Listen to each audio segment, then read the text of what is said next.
Hello கண்மணிங்களா, எல்லோரும் நல்லா இருக்கீங்கன்னு நம்புகிறேன். இன்றைக்கி ஆக்சுவலாக என்னென்னு பார்த்தீங்கன்னா, இந்த சேனக்கிழங்கு பொரியல் பண்ணலாம் அப்படின்னு சொல்லிட்டு தாங்க. சேனக்கிழங்கு பொரியலே காலையில் ஓகே, இதை வச்சுட்டு பச்சைப்பயிறு குழம்பு வச்சு சாப்பாடு வச்சிடலாம் அப்படின்ட்டு பண்ணேங்க. சேனக்கிழங்கு வந்து பார்க்கையில ரொம்ப குட்டி குட்டியாக இருந்தது. எவ்வளோ நேரம்டா இதை தொளிச்சு இது பண்ணலாம் அப்படின்னு நினைக்கும்போது, நைட் அம்மாயி வந்து நான் எல்லாம் தோலெல்லாம் சீவி வச்சிடுறேன், காலைல எழுந்திரிச்சு நீ அரிஞ்சு பண்ணிக்கோ அப்படின்னாங்க.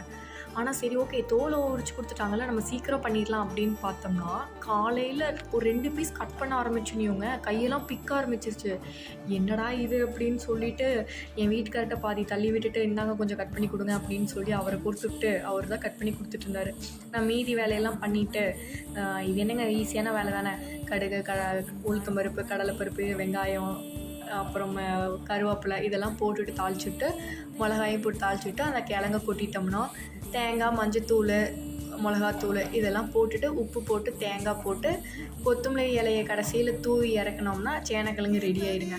ஆனால் சீரியஸாக சொல்கிறேங்க, எனக்கு ஃபஸ்ட்டில் வந்து சேனக்கிழங்கே பிடிக்காது. ஆனால் எப்போ வந்து ஃபஸ்ட்டு வேக வச்சு அதுக்கப்புறம் எடுத்து தாளிக்கிறீங்களோ சூப்பராக இருக்குங்க. உண்மையாக சொல்கிறேன், வீட்டில் ஒரு தடவை ட்ரை பண்ணி பாருங்கள். வேக வச்சதுக்கப்புறம் எடுத்து ஒரு தடவை ட்ரை பண்ணி பாருங்கள், சூப்பராக இருக்கும். டாட்டா, வேறு வீடியோவில் பார்க்கலாம்.